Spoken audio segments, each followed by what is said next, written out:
Hey guys, so today I'm going to be looking at people who had a close moment with death. So yeah, let's just get right into the video. The light was red, so I put my car to park because it was taking a while longer than usual. It went green and I forgot to take it off park. But as soon as I put it in a drive, a semi-truck ran a red light. There was an angel next to them for sure. Trucks always just thinking they can do anything they want. I almost drowned in the ocean in Hawaii. I had swum out from shore, started getting tired, started swimming back, but the current was pulling me out to sea. Scary as hell. I started to panic, but I remembered that the side stroke is the one that takes the least energy. So I started doing that and for 10 or 15 minutes just went back towards the shore. I wound up a few beaches south of where I had started. I had to walk north to return to my group. Oh my gosh. Yeah, if you're like getting pulled out, you swim parallel to the shore. Alright, don't try to swim back because you're just going to lose energy and it's just going to keep on pulling you out. Swim parallel. Being stabbed in the throat and watching blood pump down my shirt to the beat of my heart.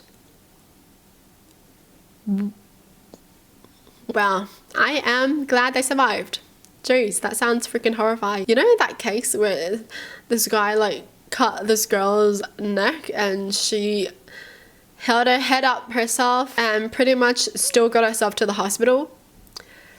She's a survivor. Jeez. I was around 3 to 4, picked up a live electric wire on the ground to play with, got electrocuted immediately. Good Samaritan grabbed a wooden stick and hit it out of my hands. People told me later that they told my dad not to touch me because I was probably gone. That Good Samaritan saved my life, acted when no one else did. Wow.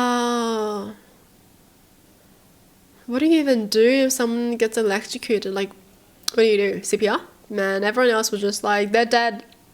Give up. People really do be like that, eh? I went to Mexico in 2017 and nearly died my first day there.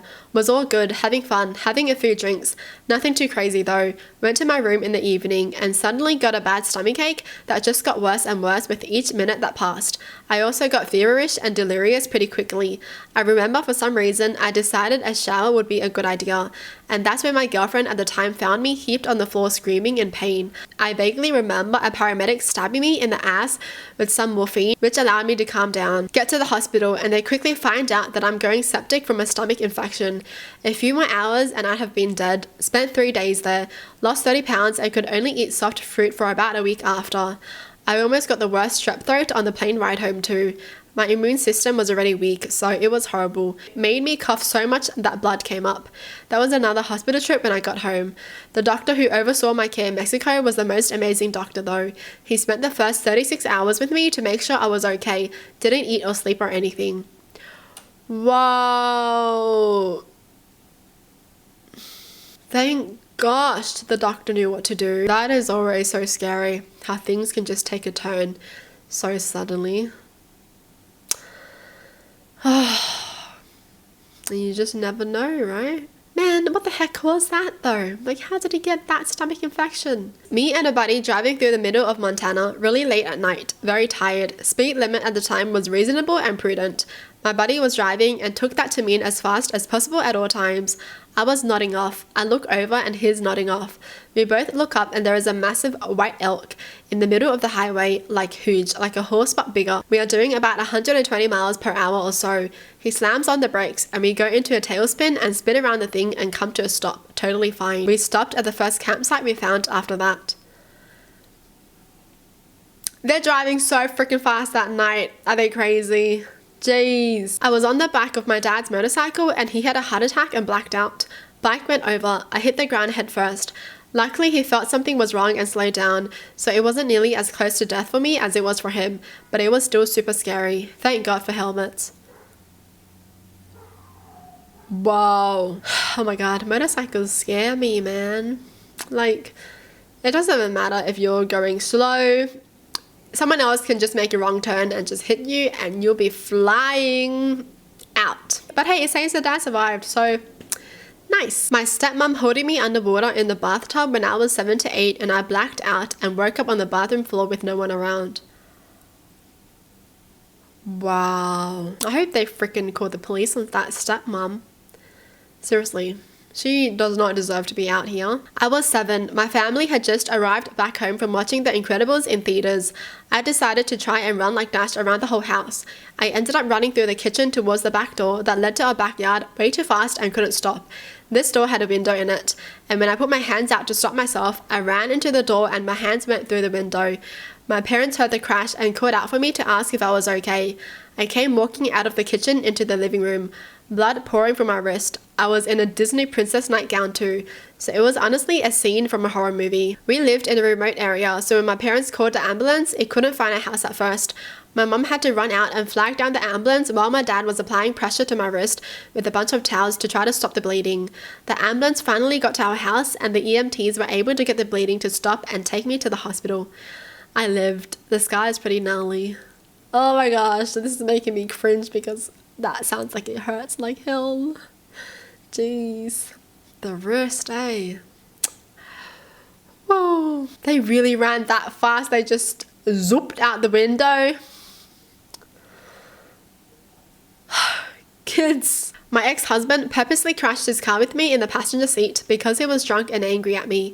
I had tried to take his keys to drive us since I was sober, and he responded by hitting me in the face so hard it broke my cheekbone.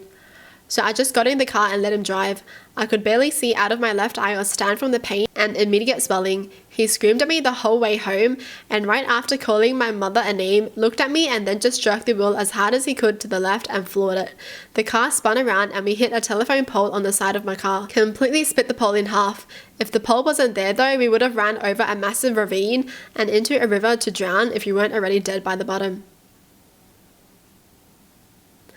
This guy sounds like a menace to society, bro. Like, get him in jail. What are they doing out here? What the hell is wrong with him? Anger issues? I will start by saying that I've always been an extremely strong swimmer and grew up around water my entire life. I never feared the water and always felt comfortable and confident in any water environment.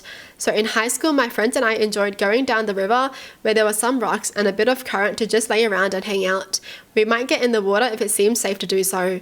So on one occasion, a guy who joined us and I decided to hop in and walk through the water over to another set of rocks.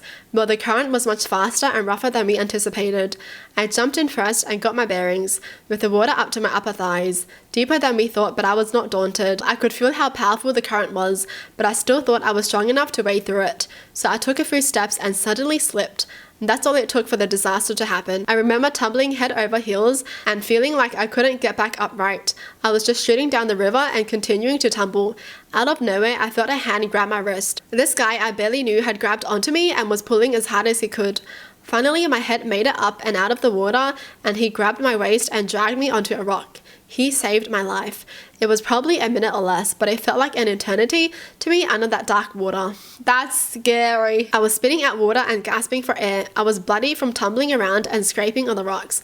I was shaking for so long from the experience, and he was so nice to me just playing it down. But in reality, I was a dumbass and should have known better. I am much more aware of river currents and depth. No matter how great of a swimmer you are, you can still get bounced out of existence by even small rapids. Be careful. Yeah, for sure. I was almost killed in the kitchen while visiting my husband's sister and family. I was cutting some bread and my brother-in-law was upstairs showing my husband his new handgun. Who knows why it was loaded in a house full of children, but it was, and it accidentally went off while pointed at the floor above me. Bullet just went over my shoulder and through the counter between my body and my hands at an angle. If I had been 4 inches to the right, my brains would have been splattered all over my 12-year-old son, who was standing across the way from me.